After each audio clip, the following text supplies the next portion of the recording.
Tudo bem com você? Graça e paz. Hoje eu vou continuar meditando na primeira carta do apóstolo João, o apóstolo do amor.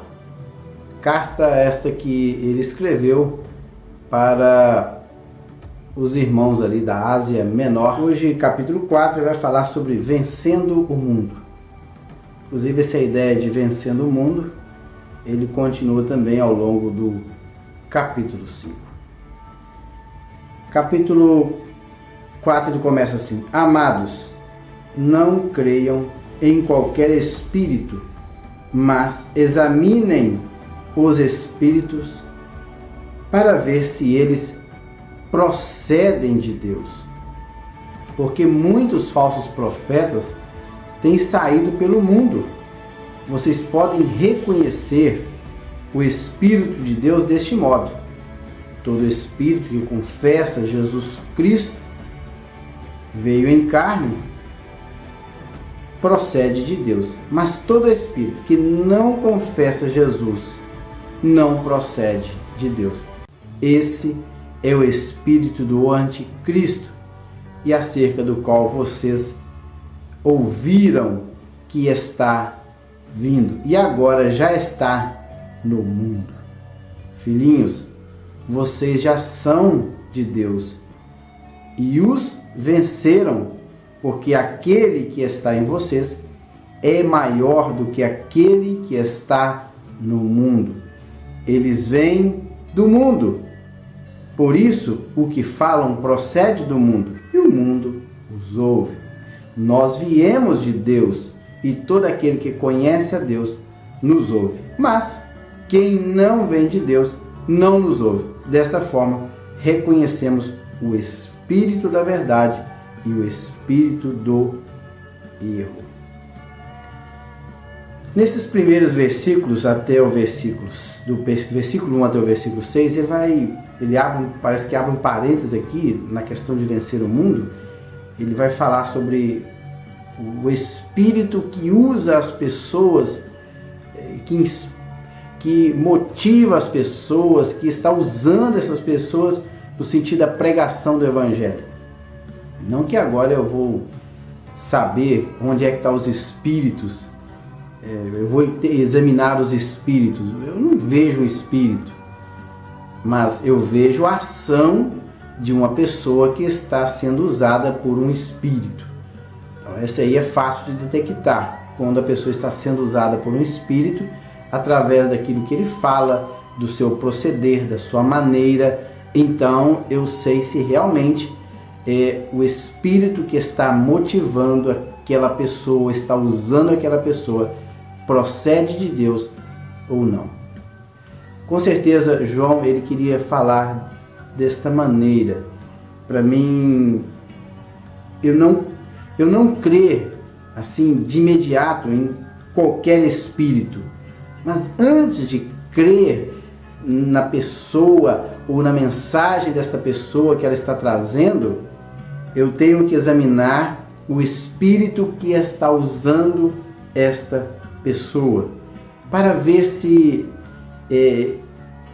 este espírito que está usando esta pessoa procede de Deus ou procede do maligno. Porque muitos falsos profetas têm saído pelo mundo. E como agora eu vou... É difícil detectar quem são os falsos e quem são os verdadeiros. Alguém pode pensar, mas eu não posso julgar. Porque lá, Jesus, logo no início, no Evangelho de Mateus, ele diz para não julgueis para que não sejam julgados. Mas, logo em seguida, Jesus também fala para que nós não lancemos as pérolas aos porcos. Como eu vou saber se uma pessoa é um porco ou não? Eu tenho que fazer um pré-julgamento. Então, o primeiro julgamento que Jesus fala é o juízo temerário. Mas eu tenho que examinar o espírito se ele realmente procede de Deus. E João abre esse parênteses aqui na sua carta justamente para alertar os irmãos ali da Ásia Menor, que estava sofrendo um ataque ferrenho por parte dos gnósticos, aqueles que acreditavam que no momento do batismo veio um aeon, ou um anjo, e desceu sobre Jesus, e no momento da crucificação, em que Jesus diz: Pai, por que me desamparaste? Naquele momento esse mesmo aeon sai de Jesus e vai embora. Então todo o processo é uma peça teatral, que Jesus realmente não veio em carne e osso. Então era essa ideia que os gnósticos passavam para as pessoas. E veja bem que logo no início da igreja primitiva, nem bem a igreja começou, a pirataria no que se diz respeito à pregação do evangelho já tinha começado.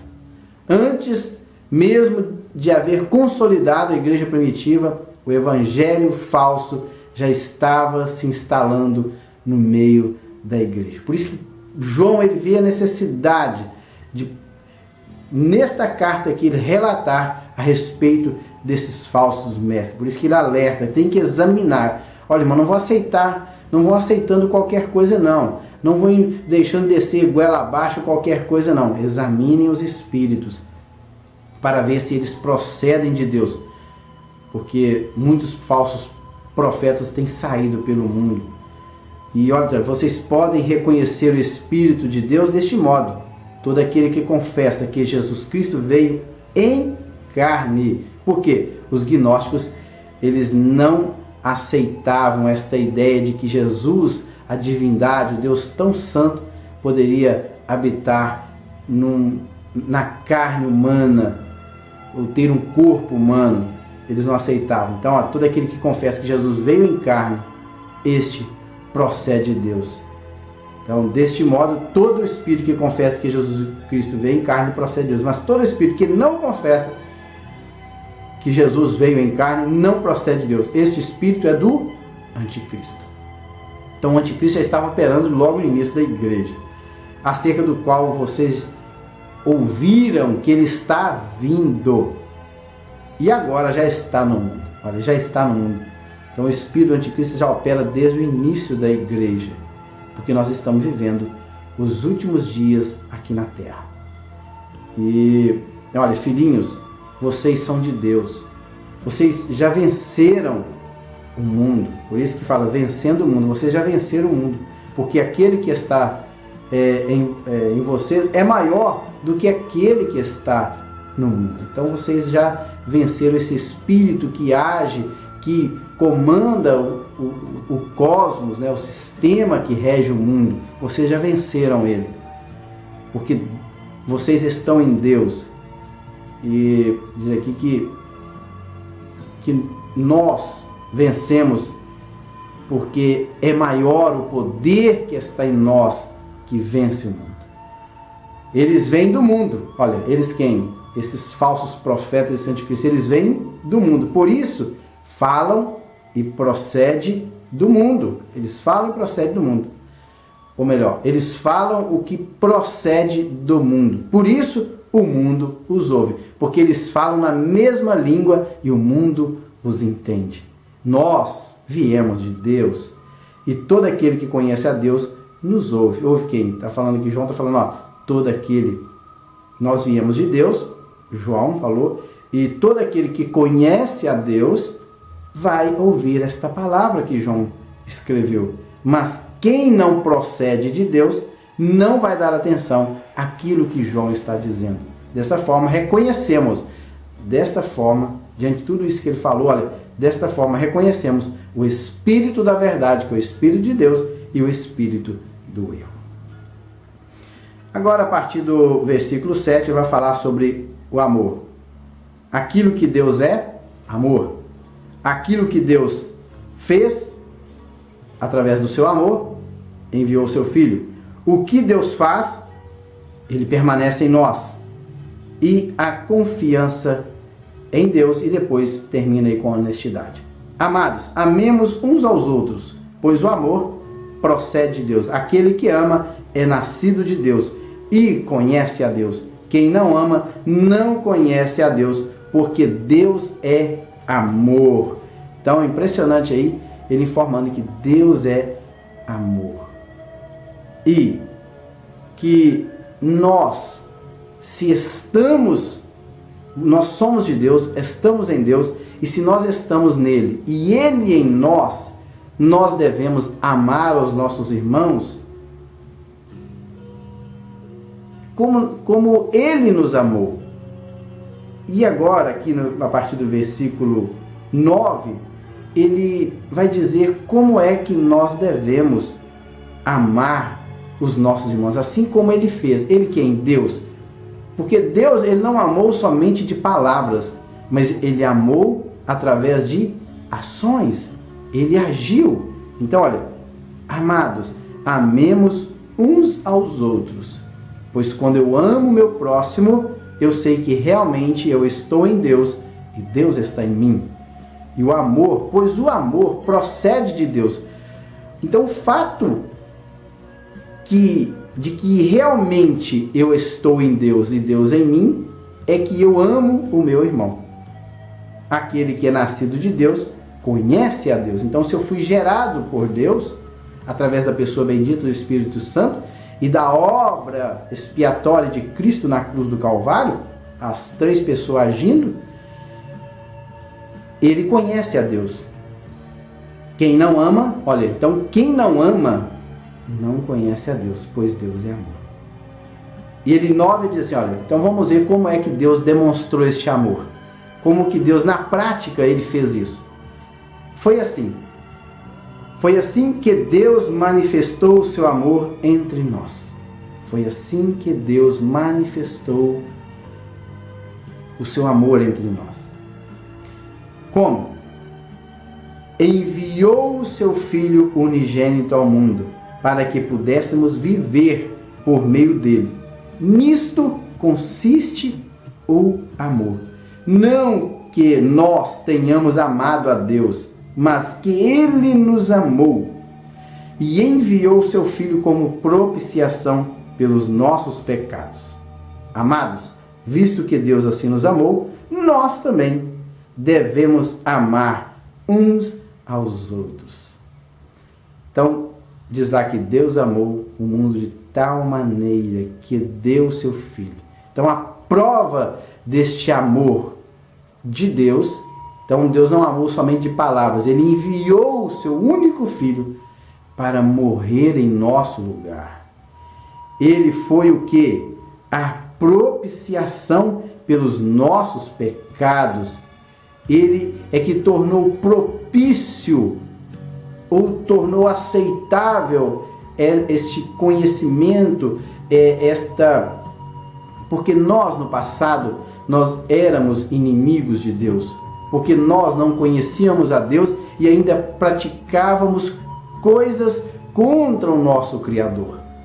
Mas, através do sacrifício de Cristo na cruz do Calvário, ele foi o quê? A propiciação pelos nossos pecados. Então, ele purificou, ele lavou os nossos pecados, e agora, através desse ato de Jesus de ter lavado e purificado os meus pecados, tornou propício a minha entrada diante de Deus. Agora, através do poder regenerador de Cristo, através do Espírito Santo na minha vida, isso torna propício para que eu tenha agora livre acesso diante do Pai. Então eu posso agora ir diante do Pai. Eu agora sou chamado filho de Deus mediante a obra de propiciação de Cristo na cruz do Calvário. Por isso que, enviou o seu Filho como propiciação pelos nossos pecados. E, olha, visto que Deus nos amou desta maneira, que entregou o seu próprio Filho, ele abriu mão do seu próprio Filho, nós também devemos amar uns aos outros. Então a prova de que realmente eu estou em Deus, conheço a Deus, eu reconheço a obra propiciatória de Cristo no Calvário, eu fui regenerado pelo Espírito de Deus, eu amo o meu irmão.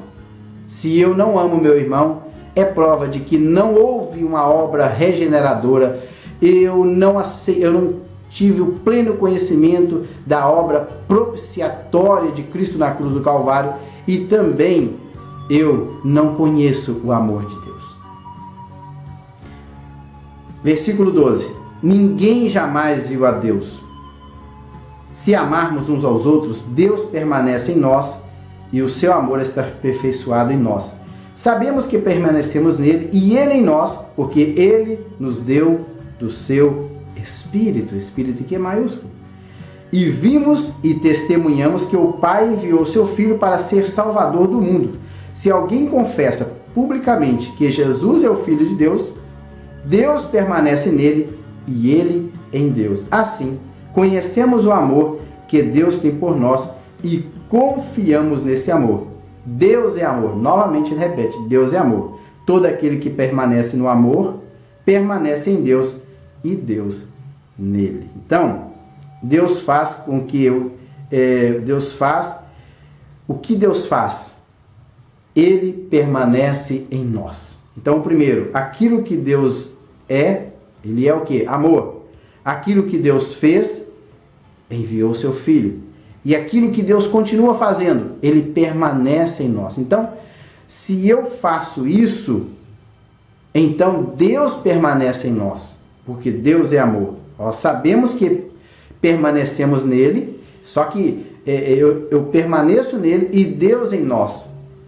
Outra coisa que me chama a atenção é que toda esta obra não começou em nós, começou primeiramente em Deus. A obra salvífica, ela começou em Deus. Nada partiu de nós. Nós não demos nenhum passo em direção a Deus. Foi Ele quem deu todos os passos em nossa direção. Nós não fizemos nada, Ele fez tudo. Por isso que a salvação é pela graça. Isto não vem de vós, é dom de Deus. Se dependesse de eu dar o primeiro passo, já seria obra da minha parte. Mas a salvação é pela graça. Isto não vem de nós, é dom de Deus, é presente de Deus. Todo o processo, tudo foi feito por Deus. E quando eu reconheço isso, eu permaneço nele e ele permanece em nós. E o seu amor está sendo aperfeiçoado ou atingindo o objetivo que ele estabeleceu. E quando atinge esse objetivo em nós, nós passamos a amar os nossos irmãos. Então, isso, o seu amor é aperfeiçoado em nós. Sabemos que permanecemos nele e ele em nós, porque ele nos deu o seu Espírito. Então, é o Espírito Santo. Então, não sou eu que produzo amor, é o Espírito Santo de Deus agindo em minha vida, faz com que eu ame o meu irmão. Por isso que é o fruto do Espírito: paz, amor, longanimidade, são 9. E continua ainda: e vimos e testemunhamos que o Pai enviou o seu Filho para salvar o mundo. Se alguém confessar Jesus, não é simplesmente confessar o nome de Jesus, mas tem que confessar todo esse processo que acontece. Que ele é o Filho de Deus, Deus permanece nele e ele em Deus. Assim conhecemos o amor que Deus tem por nós e confiamos nesse amor. Então aí já começa a confiança. Deus é amor e todo aquele que permanece no amor, então Deus é amor. Se eu permaneço no amor, então Deus também, ele vai permanecer em nós e Deus nele. 17. Dessa forma, o amor está aperfeiçoado em nós. Então, o amor alcançou o seu objetivo em nós, que aperfeiçoar é tendo alcançado um fim. É uma palavra grega teleios, ou seja, tendo alcançado o fim. Então, desta forma, o amor está aperfeiçoado entre nós, para que no dia do juízo tenhamos confiança, porque neste mundo somos como Ele. Ele quem? Como Deus, tendo o amor de Deus em nossos corações. No amor não há medo. Ao contrário, o perfeito amor expulsa o medo, porque o medo supõe castigo. Aquele que tem medo não está aperfeiçoado no amor. Não amamos porque nós amamos porque Ele nos amou primeiro. Veja bem, Ele nos amou primeiro. Não foi nada da minha parte. Se alguém afirmar eu amo a Deus, mas odiar o seu irmão, é mentiroso. Pois quem não ama seu irmão a quem vê, não pode amar a Deus a quem não vê. Ele nos deu este mandamento: quem ama a Deus, ame também o seu irmão. Este é o novo mandamento. Então ele fala aí do versículo 17 e 19, dos versículos finais deste capítulo. Ele fala sobre a nossa confiança que nós temos, que a partir do momento que esse amor ele é aperfeiçoado em nós, ou seja, ele já alcançou o seu fim, o seu objetivo, e que agora nós também amamos os nossos irmãos como Deus nos amou primeiro, e este amor está em nós, porque o amor procede de Deus. Então agora nós temos o quê? Confiança para estar diante de Deus naquele grande dia, que é o dia do juízo. Então no dia do juízo eu vou ter total confiança, porque o amor de Deus está em meu coração. Porque neste mundo somos como Ele, ou seja, nós somos parecidos com Deus, porque o amor de Deus está em nossos corações. E ele argumenta aqui no versículo 18, no amor não há medo. A palavra medo aqui é fobia, por isso que hoje usa aí claustrofobia, fotofobia, várias fobias na vida das pessoas. Então ele fala aqui que no amor não há medo. Ao contrário, o perfeito amor em nossas vidas, ele lança fora, ele expulsa todo o medo. Porque o medo, ele deduz, ele provoca na vida, o medo provoca na vida uma suposição de que um castigo virá contra esta pessoa. Então, se eu tenho medo, então eu estou supondo que contra mim virá o castigo. Então, agindo dessa forma, o amor de Deus não está em meu coração, porque o amor de Deus, ele lança fora todo o medo. Aquele que tem medo, olha, aquele que tem medo não está aperfeiçoado no amor. Então, aquele que ainda tem medo em sua vida, o amor de Deus ainda não alcançou o objetivo, o seu fim na vida dessa pessoa. Não amamos porque nós amamos porque Ele nos amou primeiro. Então foi Deus que fez todo o processo. Ele nos amou primeiro. Se alguém afirmar, olha, eu amo a Deus, mas se ele continua odiando o seu irmão, João aqui, ele não é brando nas suas palavras, ele vai direto ao ponto. Esse é mentiroso. Então, se eu digo que amo a Deus, mas ainda eu continuo odiando o meu próximo, eu sou um mentiroso. Pois quem não ama seu irmão a quem você vê, que dirá Deus, o qual ele nunca viu? É muito mais difícil. E ele diz aqui que ele nos deu este mandamento, um novo mandamento. Claro que a ideia de amar ao próximo, ela está lá desde o Antigo Testamento, lá em Levítico, capítulo 19, no versículo 18, ele diz isso, que nós devemos amar o nosso próximo. Então a ideia de amar o próximo está desde a antiga aliança, mas que agora, através de Cristo, este amor foi aperfeiçoado e ele tem uma nova roupagem. Então, quem ama a Deus, ame também o seu irmão. Este é o mandamento. Está, portanto, aí, capítulo 4 da primeira carta do apóstolo João. Fiquem com Deus e até o próximo vídeo.